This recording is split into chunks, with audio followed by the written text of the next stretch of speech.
जय हिंद एस्पिरेंट्स, स्वागत है त्रिशूल डिफेंस एकेडमी के यूट्यूब चैनल पे।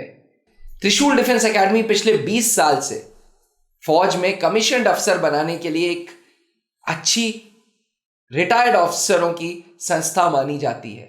त्रिशूल डिफेंस एकेडमी की पहल रहती है, कोशिश रहती है कि हमारे जो फौजी भाई हैं, जो जवान भाई हैं, जो अफसर बनना चाहते हैं, उनका भी सपना पूरा हो। उसके लिए पूरी team, specially captain SK Singh sir मेहनत करते हैं, अच्छी अच्छी वीडियोस लाते हैं, अच्छी अच्छी वीडियो की सीरीज लाते हैं। हम बात करते हैं एससीओ एंट्री की, एसीसी एंट्री की, पीसीएसएल एंट्री की, एएमसी एंट्री की।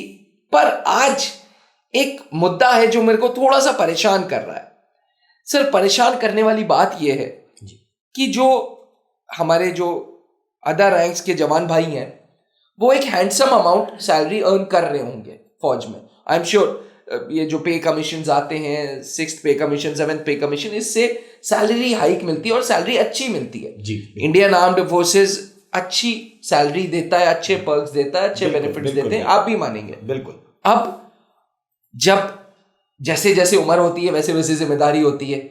जब आप यंग ज्वाइन करते हो एज अ रिक्रूट, तब आपकी एनर्जी लेवल हाई होती है, फिर शादी होती है, फिर बच्चे होते हैं, तो जिम्मेदारियां भी बढ़ती जाती हैं जी। हाँ, फौज ध्यान रख रहा है, फौज सैलरी दे रहा है, लेकिन मान लेते हैं कि एक एससीओ कमीशन एंट्री है सर जी। एक अदर रैंक्स के जवान भाई हैं जिन्होंने फौज में काम किया है और उनकी उम्र 32, 33 साल है, and he is got selected जी। उनका एप्लीकेशन फॉरवर्ड हो गया, उनका इंटरव्यू अफसर ने सेलेक्ट कर लिया, एसएसबी में भी रिकमेंड हो गए और अब इंडियन मिलिट्री एकेडमी पहुंच गए। सर, अब मेरा सवाल बड़ा सिंपल सा है। अभी तक तो उनको इंडियन आर्मी सैलरी दे रही थी जी, एज अ ओआर। उनको मान लीजिए एक लांस नायक है, लांस नायक की जो सैलरी बनती है वो उनको मिल रही थी जी। पर अब वो जैसे ही प्री कमीशन ट्रेनिंग के लिए पहुंच गए, तब उनको ये वाली सैलरी तो बंद हो जाएगी मेरे ख्याल से। मैं थोड़ा कंफ्यूज्ड हूं कि अब सैलरी तो बंद हो जाएगी उनकी, क्योंकि अब तो सीधे कमीशन होने के बाद ही उनको पेमेंट्स मिलेंगे। नहीं, ऐसा नहीं है सर। अच्छा, देखिए क्या था कि जैसे एससीओ वाले हैं जी, ये अभी तो ओटीए गया जाते हैं जी।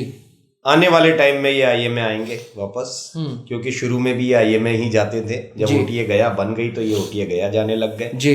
अब ओटीए गया इस साल सेकेंड हाफ में बंद हो जाएगी जी, तो फिर ये लोग वापस आईएमए जाएंगे जी।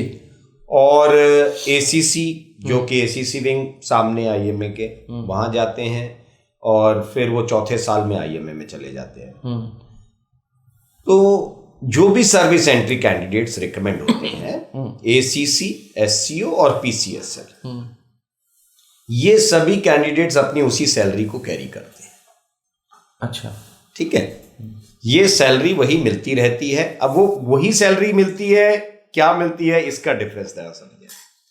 कि जैसे कोई व्यक्ति है, वो लद्दाख में पोस्टेड है, लेह में पोस्टेड है, ठीक है जी। उसको अपनी सैलरी पे हाई एल्टीट्यूड अलाउंस मिल रहा है। जब ये व्यक्ति रिकमेंड होकर के ट्रेनिंग करने के लिए गया, देहरादून या चेन्नई कहीं पहुंच गए, तो ये उस स्टेशन की सैलरी लेंगे, ना कि वहां की लद्दाख की। तो इनकी सैलरी वही रहेगी, बेसिक सैलरी वही रहती है। डीए जो होगा वो भी वही रहेगा, बेसिक एंड डीए सेम रखा जाएगा। बाकी जो हाई एल्टीट्यूड अलाउंस है, फील्ड एरिया अलाउंस है, वो नहीं मिलेंगे इनको। ये जो होता है वो उस स्टेशन का मान्य होता है कि मान लीजिए एसीसी कैंडिडेट है, वो देहरादून आ रहा है जी, तो उसको देहरादून के स्टेशन का अलाउंस मिलेगा, ना कि वो अपनी पुरानी रेजिडेंट जो छोड़ के आ रहा है और वो जो सैलरी वहां ले रहे थे वो मिलेगा। तो ये होता है। अब पहले क्या होता था, फौज में पे बुक होती थी एक, है ना। वो पे बुक वाला कल्चर अब फौज से बंद हो गया। अब क्या करते हैं कि डायरेक्ट इनके रिकॉर्ड में वो पार्ट 2 ऑर्डर करके चला जाता है कि this candidate is recommended and will be going through a training into this academy for next जो भी टाइम है आपका। तो वो क्या लांस नायक की पोजीशन से रिजाइन करता है? नहीं, रिजाइन नहीं करते हैं, वो अभी भी वैसे ही हैं।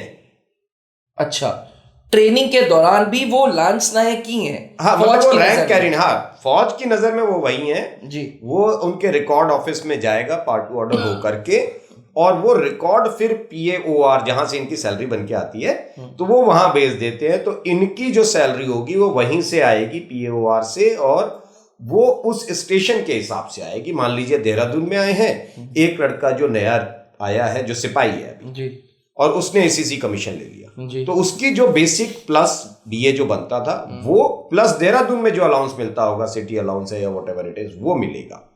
वही चीज अगर कोई लांस नायक है तो उसकी सैलरी इंक्रीज हुई होगी थोड़ी बहुत, तो उनकी सैलरी मिलेगी।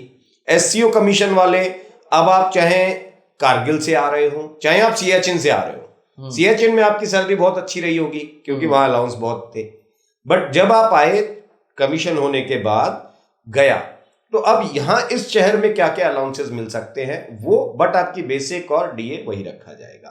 तो ये होती है इनकी सैलरी आफ्टर कमीशन। जब जब आप अपनी पासिंग आउट परेड में चले जाएंगे जी, पास आउट होने के बाद एकेडमी से, तब आपकी ऑफिसर की सैलरी आपके ऊपर लागू होती है, फिर मिलना शुरू होता है। ट्रेनिंग के दौरान ये GCs कहलाएंगे या अपनी रैंक लेके चलेंगे? नहीं, ये GCs कहलाएंगे फिर। अच्छा जी, ठीक है। वहां वो रैंक कैरी नहीं करेंगे, ये वहां वो रैंक नहीं कैरी करेंगे। सर अब थोड़ा सा सवाल SCO से उठ के PCSL पे आता है। PCSL इज वन एंट्री जो जिनको सबसे ज्यादा तजुर्बा है फौज में, एज जवान उन्होंने स्टार्ट किया था एज सिपाही, और आप मोटा मोटा JCO की पोजीशन तक पहुंच सकते हैं, हवलदार या JCO बन गए, ठीक है। तो इनके तो हैंडसम अमाउंट सैलरी होगी सर जी, वही सैलरी मिलेगी इन्हें, वही सैलरी मिलेगी, वही कैरी करेंगे। कमीशन के बाद फिर आपकी सैलरी जो है ऑफिसर्स वाली हो जाएगी। अच्छा हाँ, ठीक है सर। इस बीच कोई भी ऐसा प्रबंध नहीं आ सकता या कोई ऐसा फौज का रूल नहीं हो सकता कि आप जो रैंक होल्ड कर रहे हो वो रैंक से आप हटो, रिजाइन करो, उसके पर्क्स एंड बेनिफिट्स उठाओ और फिर शुरू से स्टार्ट करो? नहीं, ऐसा नहीं है, रिजाइन नहीं करते हैं आप अपने रैंक से जी, वो आपके रिकॉर्ड में जाता है। पार्ट 2 ऑर्डर एक होता है वेलफेयर के लिए, वो उसमें लिख करके देते हैं कि जी ये जो आपका आर्मी नंबर, आपका नाम वगैरह लिख करके वो पार्ट 2 ऑर्डर होता है, सभी सर्विस एंट्री को पता है, तो वो आपके रिकॉर्ड में चला जाता है कि this candidate has been recommended for this entry and will be going through training for this much of time into this academy.